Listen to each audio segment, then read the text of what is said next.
It was meant to be a beginning people talk about for years. A honeymoon. A quiet promise that life was finally moving forward.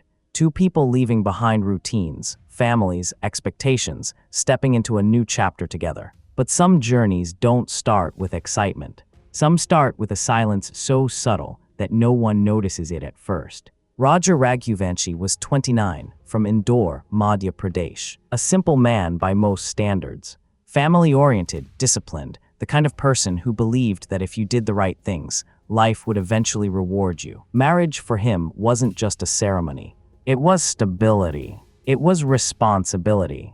It was a future he was ready to protect. Sonam Raghuvanshi stood beside him as his wife. New name, new identity, new role in a life that was still settling into place. From the outside, they looked like any other newly married couple. No visible conflict, no public drama, just two people doing what society expects them to do next. But those who would later replay every detail said something felt missing from the very start. There was no visible excitement, no shared laughter about the trip, no obvious thrill of being alone together for the first time as husband and wife. It felt less like a celebration and more like a formality that had to be completed. They chose Meghalaya for their honeymoon, a place far from Indore, far from familiar faces, far from questions. To an American listener, it might sound like a postcard destination. Dense green hills, fog-covered roads, waterfalls that disappear into deep gorges, silence broken only by wind and water. A place that feels untouched, isolated, almost unreal. The kind of place where the world feels distant. They left Indore on May 23. Tickets booked, phones charged, families informed. Everything looked normal. No one had a reason to worry. Honeymoons are supposed to be private. Couples disconnect. They stop answering calls. They forget the world exists. That's what everyone told themselves. The messages that did come were brief, delayed. No photos, no excitement in the words. Just updates that felt necessary, not joyful. Nothing alarming on its own. Just enough to avoid suspicion. Distance doesn't announce itself loudly. It arrives quietly and pretends to be normal. By the second day, the messages stopped completely. Calls went unanswered. Phones rang without response. Still no panic. People reassured each other. They're traveling. Network issues. Remote areas. Hills. Forests. These things happen. But silence stretches differently when time passes. By the third day, reassurance began to feel forced. Families checked phones repeatedly. Time zones were calculated. Missed calls were counted. There were no updates, no sightings, no confirmation that everything was okay. Silence at that point stopped being peaceful. It became heavy, because silence is never empty. It's full of possibilities, and most of them are not good. Local authorities in Meghalaya were informed. A missing couple. Tourists, honeymooners who had simply vanished in a landscape known for its beauty and its dangerous terrain. Search teams began scanning routes, hotels, and nearby areas. Names were registered. Timelines were reconstructed. Every hour without contact made the situation harder to explain. And somewhere between concern and fear, one question quietly began to form in the minds of everyone involved. What if this trip was never meant to end the way honeymoons usually do? Before the search teams even stepped into the forests, before the news channels caught wind of the story, the past had already begun catching up with the present. Because disappearances don't exist in isolation. They are always connected to something that came before. Raj's family in Indore tried to make sense of the silence by retracing his life. They described him the same way everyone else did. Calm, predictable, not impulsive, not reckless. The kind of man who informed people before making plans. The kind who picked up calls, even when busy. For Raja to vanish without a word didn't match who he was. Sonam, on the other hand, was harder for them to read. She had entered the family recently. Polite, reserved, not overly expressive. Never rude, never warm either. There were no obvious conflicts, but there was also no closeness that usually grows quickly after marriage. Everything felt controlled. Their marriage hadn't been a long love story. It wasn't years of dating that naturally led to commitment. It was arranged, finalized quickly, and moved forward because that's what was expected. Raja accepted it without resistance. He believed compatibility would grow with time. He believed effort mattered more than emotion.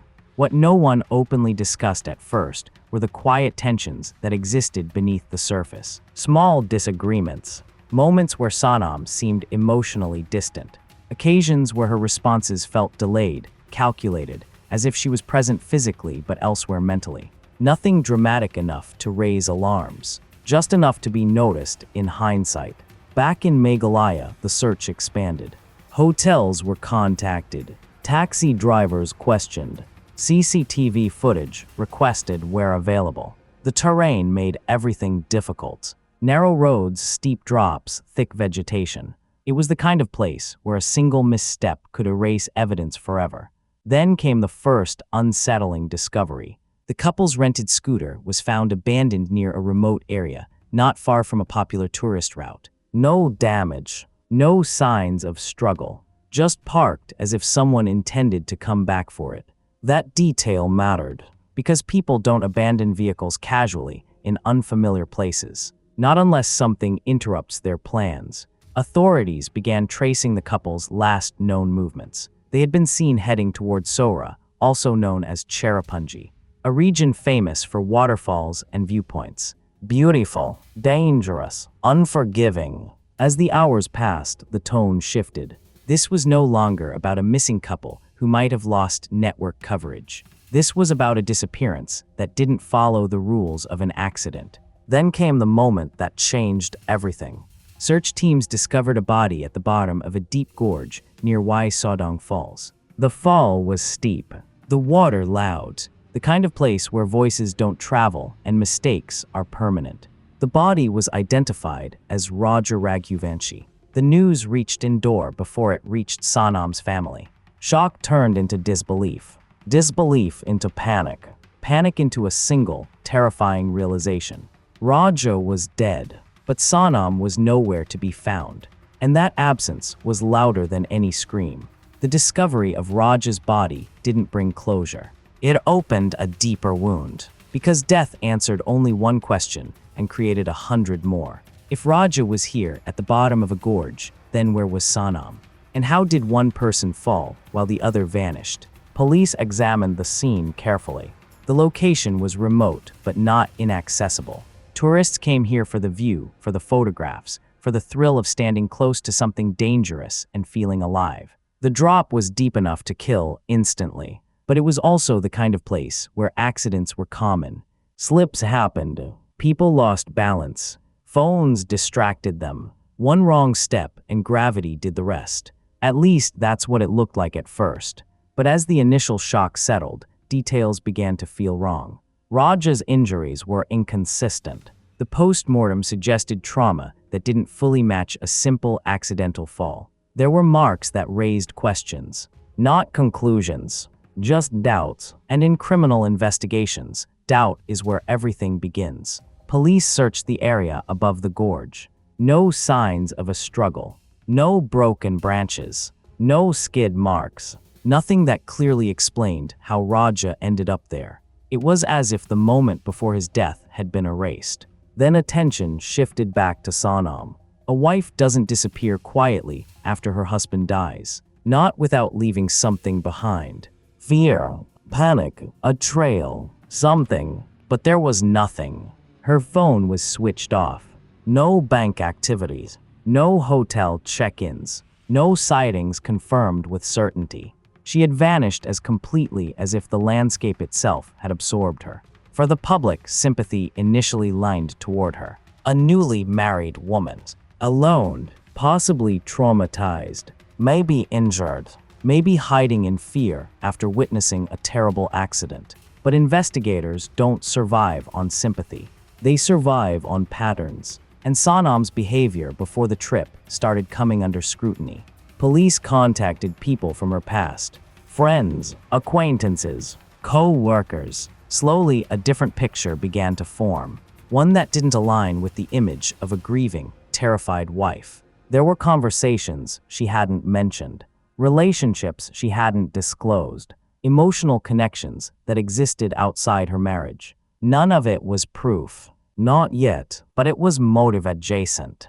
Meanwhile, Raj's family was breaking apart under grief. His parents struggled to process the fact that their son had gone on a honeymoon and returned in a body bag. Questions turned into accusations. Had he been unhappy? Had he been pressured? Had they missed something obvious? And in the middle of all this chaos, Sonam reappeared. Days after the discovery of Raj's body, she was found alive. Physically unharmed, not injured, not disoriented, calm enough to speak, controlled enough to explain. She claimed Raja had slipped. She said it was an accident. She said she panicked. She said she ran. Her story sounded simple. Too simple. She said fear took over. That she didn't know what to do. That she wandered, hid, survived somehow in unfamiliar terrain. But survival leaves marks. Scratches, bruises, exhaustion, trauma, and Sonam didn't carry the signs investigators expected to see. That's when the case stopped being about a tragic accident and quietly turned into a murder investigation. Once the word murder entered the conversation, every detail was re-examined with a different lens. What had earlier seemed like shock or fear now felt calculated. What had been dismissed as confusion began to look like control. Investigators asked Sonam to walk them through the timeline again. Slowly, carefully, from the moment they left the hotel to the last time she claimed to see Roger alive. Her words stayed consistent, but her emotions didn't. There were no cracks, no spontaneous grief, no uncontrolled trembling. Just a steady narration, as if she had rehearsed it in silence. Police noticed something else. She rarely referred to Raja by name. It was always he or him, a subtle distance. Small details like this don't matter to the public, but to investigators, they speak loudly. As questioning deepened, inconsistencies surfaced. Time gaps that couldn't be explained. Routes that didn't align with CCTV footage. Statements that conflicted with physical evidence. Nothing explosive on its own, but together they formed a pattern. Then came the digital trail. Phone records showed communications Sonam hadn't disclosed. Messages exchanged before the trip. Calls made and deleted. Contacts saved under different names. One number appeared repeatedly, both before and after the honeymoon began. That number belonged to Raj Kushwaha. He wasn't a stranger. He wasn't accidental. He was someone Sonam knew well. Someone she trusted. Someone she stayed connected to even after her marriage. Police traced Raj's movements. He wasn't in Meghalaya, but he was active, coordinating, communicating. His phone locations told a story that didn't match coincidence. The theory began to take shape quietly. A honeymoon planned not for celebration, but for isolation. A location chosen not for romance, but for terrain. A moment engineered where a fall could look like fate. Investigators believed Raja didn't slip. They believed he was pushed, or forced, or attacked in a way that ensured gravity would finish the job. And Sonam, according to this theory, wasn't a witness who panicked. She was a participant who escaped. Arrests followed. Raj Kushwaha was taken into custody. Then others. Each interrogation peeled back another layer of planning. Conversations revealed intent. Timelines revealed coordination. The picture became clearer and darker. What stunned people most wasn't just the crime. It was the patience behind it. The calm, the willingness to live normally, to marry, to travel, all while carrying a decision that irreversible. For Raj's family, every new detail felt like losing him again. Not just to death, but to betrayal. The idea that the person he trusted most may have led him to that edge was unbearable. For the public, the honeymoon stopped symbolizing love altogether. It became a reminder that proximity doesn't equal safety. That being beside someone doesn't mean you know them. And as the case moved toward courtrooms and charge sheets, one truth settled heavily in the air. Raja didn't die because of a moment's mistake. He died because someone else had already decided his ending. And the silence that surrounded that decision was the most terrifying part of all. As the investigation tightened its grip, The story stopped being about what happened at the edge of a gorge and started becoming about what happened long before anyone ever booked a honeymoon ticket. Because crimes like this don't begin at the scene. They begin in the mind. Police reconstructed the weeks leading up to the wedding. Conversations were pulled from phones. Deleted messages were recovered. Timelines were mapped minute by minute. What emerged was not chaos, but planning. Calm, deliberate planning. Sonam's communication with Raj Kushwaha hadn't slowed after her marriage. In fact, in some ways, it had intensified. There were late-night calls, short, coded messages, conversations that stopped abruptly, as if both parties knew exactly when to end them. It wasn't the behavior of two people struggling to let go. It was the behavior of two people coordinating. Investigators believed the marriage itself had been a compromise, not a choice. Pressure from family, expectations from society. A path taken because refusing it would have caused more conflict than accepting it. Raja, by all accounts, had no idea he was standing in the middle of someone else's unresolved life. Witnesses were questioned about Sonam's behavior after the wedding. Some remembered her seeming distracted.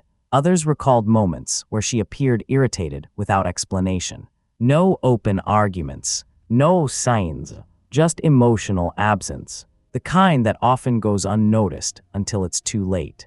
Then there was the honeymoon plan itself. The destination wasn't spontaneous. Routes were researched. Places with deep drops and limited surveillance were bookmarked.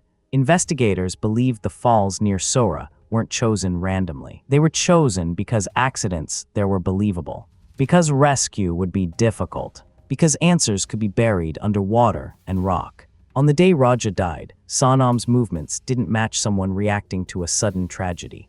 According to police theory, she wasn't frozen in shock. She was executing the next step, moving away from the scene, turning off her phone, breaking the digital trail, creating confusion. When she resurfaced days later, her story centered around fear. Panic, disorientation. But fear usually leaves people frantic, disoriented, desperate for help. Sonam's actions suggested calculation, not chaos. Charges were filed. Sections of murder, criminal conspiracy, destruction of evidence. Each word heavy with consequence. Each document stripping away the illusion that this was a tragic accident. For Raj's parents, courtrooms replaced living rooms. Legal language replaced prayers. They listened as strangers discussed their son's final moments in technical terms. Fall trajectory, injury patterns, time of deaths, each detail clinical, each one cutting deeper. The case drew national attention. People debated motives, loyalties, love, betrayal. Some asked how someone could marry knowing they intended to kill. Others asked how signs could be missed so easily. But the truth is, most warning signs don't look like warnings at the time. They look like silence, like politeness, like compliance. As the legal process continued, one thing became impossible to ignore. This was not a crime of rage. It was a crime of decision. And decisions, once made quietly, are often the hardest to stop. As the case unfolded in public view, the courtroom became a place where two very different realities collided. On one side were documents, timelines, call records, forensic opinions. On the other side were emotions that didn't fit neatly into files, grief that refused to settle, anger that had nowhere to go, and a sense of betrayal that words couldn't fully explain. Prosecutors laid out the story step by step, not as a dramatic explosion of violence, but as a slow tightening of intent. They spoke about opportunity, about isolation, about planning that hid behind ordinary behavior. They described how Raja trusted the person walking beside him, how he believed he was safe simply because he wasn't alone. Defense arguments tried to introduce doubt. They spoke about lack of direct witnesses, about difficult terrain, about assumptions built on interpretation, about how accidents can look suspicious in hindsight. In any criminal case, especially one built on circumstantial evidence, doubt is a powerful tool. But doubt weakens when patterns repeat. The phone records didn't lie. Locations aligned too neatly. Contacts resurfaced too often. Actions taken after the incident didn't resemble panic. They resembled escape. And slowly, the narrative of a terrified wife gave way to something colder. Public reaction shifted. Sympathy eroded. Questions grew sharper. Online discussions turned intense, but inside the courtroom, everything moved slowly, deliberately. Justice doesn't rush, even when emotions demand it. Raja's mother sat through hearings with quiet endurance. She didn't cry loudly. She didn't shout. Her grief was internal, heavy, constant. Every mention of the word honeymoon felt cruel. Every photograph shown in evidence felt like a reminder of a life interrupted before it had truly begun. Experts testified about behavior after trauma, about how genuine shock often manifests, about how survival instincts usually drive people toward help, not hiding. These testimonies didn't accuse directly, but they framed behavior in a way that made certain explanations harder to believe. Meanwhile, Sonam remained composed, calm, measured, rarely emotional in public. To some, it looked like strength. To others, it felt like detachment. In cases like this, perception matters almost as much as evidence. The court examined motive carefully. Emotional entanglements, fear of confrontation, desire for a different life without openly breaking away from the one already chosen. Motive doesn't excuse a crime, but it explains why someone might believe they have no other options. And that belief that extreme actions are easier than difficult conversations is where tragedies often begin. As weeks turned into months, the case stopped being just about one couple. It became a discussion about trust, about how well we truly know the people closest to us, about how appearances can mask intentions with frightening effectiveness. Because Raja didn't ignore warning signs, there simply weren't any loud enough to hear. And sometimes the most dangerous things in life don't arrive with chaos. They arrive quietly, walking beside you, pretending to share the same destination. The more investigators dug, the clearer it became that the honeymoon itself was just a backdrop. The real story was in the choices made long before they set foot on Meghalaya's misty hills. It was about preparation, opportunity, and the way human intentions can hide behind ordinary actions. Digital evidence became crucial. Messages recovered from deleted folders, call logs, and location data told a story that contradicted the simple explanation of an accidental fall. It showed coordination, not confusion. It suggested that decisions had been made in advance, and that every step on the trip had been carefully orchestrated to achieve a specific outcome. Witness testimonies added layers of context. Friends of Sonam spoke of secretive behavior, discreet meetings, and late-night communications with people outside her immediate social circle. There were conversations she had avoided sharing, even with her family. Each detail didn't prove guilt on its own, but together, they painted a picture of planning and intent. For Raj's family, every new piece of information was devastating. They were forced to confront not just the reality of his death, but the betrayal inherent in someone he trusted. The grief wasn't just about losing a life. It was about losing confidence in the very idea of trust. For investigators, the focus was precision. Every detail, every anomaly, every unexplained action became a puzzle piece. They reconstructed the route to the waterfalls, analyzed the terrain, considered witness sightings, and compared Sonam's movements to what would be expected in a genuine accident scenario. The deviations were small, but they mattered. Then there was the aftermath, how Sonam had behaved in the days following the incident. While Raj's death prompted shock and chaos, her reactions were measured, calculated. She appeared composed, almost unbothered. Authorities noted the lack of physical signs of panic or distress, which is unusual for someone who has supposedly witnessed the sudden death of a spouse. Her calmness, investigators suspected, wasn't natural. It was rehearsed. Charges against her and the associates involved were eventually formalized. Sections of murder, conspiracy, and tampering with evidence were included. The legal process was long and intricate, requiring corroboration of each allegation through both forensic and testimonial evidence. The prosecution methodically presented the case, emphasizing timelines, communications, and deliberate actions rather than speculative accusations. The story drew national attention. Media coverage highlighted the eerie calmness of Sonam, the tragedy of Raja's untimely death, and the seeming precision of the crime. Analysts and experts discussed the psychology behind such actions, examining how emotional distance and calculated planning could manifest in such extreme circumstances. Public discussion oscillated between disbelief, horror, and morbid fascination. And through it all, one stark truth remained: Raj's death wasn't a random accident. It was the result of calculated intent, disguised as misfortune. And in the silent, fog-covered valleys of Meghalaya, the finality of that act settled over the story like a shadow, leaving no room for doubt about the tragedy's deliberate nature. As the trial progressed, the human side of the story emerged more vividly, contrasting sharply with the cold, methodical evidence presented. Raj's friends and family shared memories that revealed the man behind the tragedy, a young husband who had been quietly devoted, someone who found joy in simple things, who laughed easily and trusted wholeheartedly. These recollections painted a life filled with potential, one abruptly and violently ended. Sonam's acquaintances, on the other hand, described a different pattern.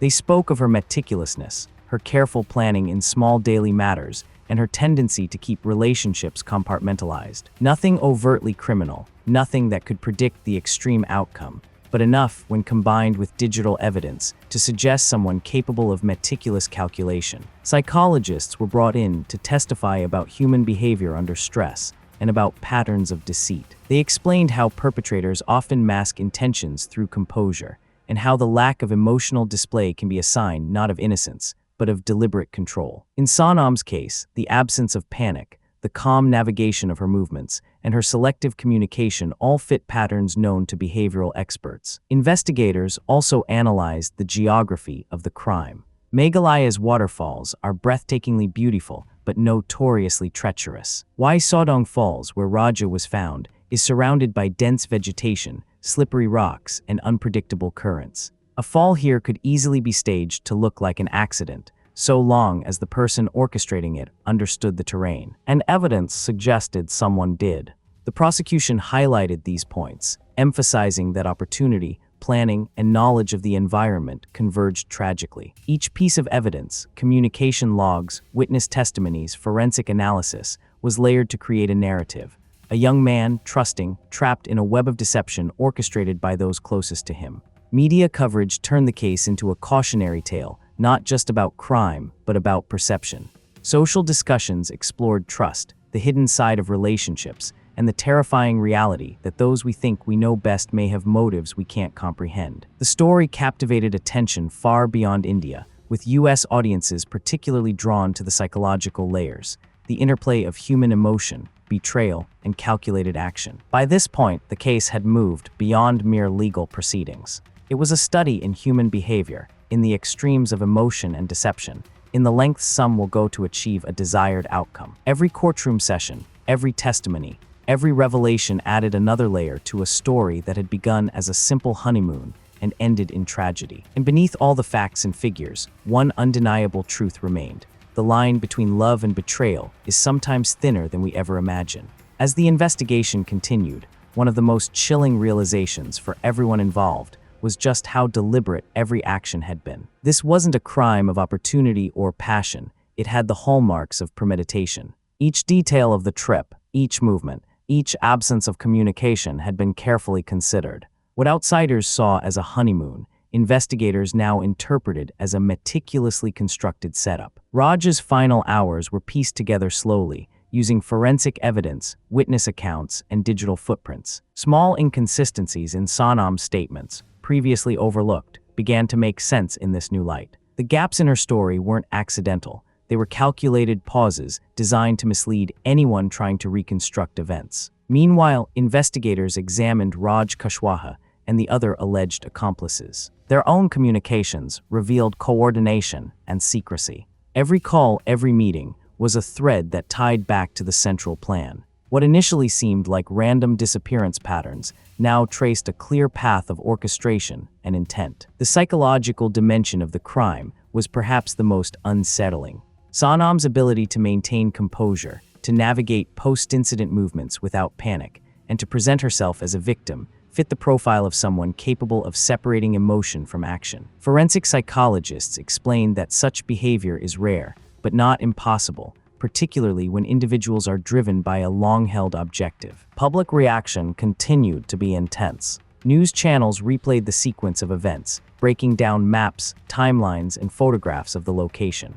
Social media debates oscillated between sympathy for a woman navigating extreme circumstances and horror at the possibility of calculated betrayal. Analysts compared the case to classic narratives of manipulation and deception, emphasizing the human capacity to mask intention behind the veneer of normalcy. Raj's family, meanwhile, experienced a second layer of grief. Not only had they lost their son, but they were forced to confront the idea that his death might have been orchestrated by someone who had been beside him every step of the way. The emotional impact was profound, combining loss, disbelief, and a painful reckoning with the hidden facets of human relationships. As the legal process advanced, the evidence stacked higher.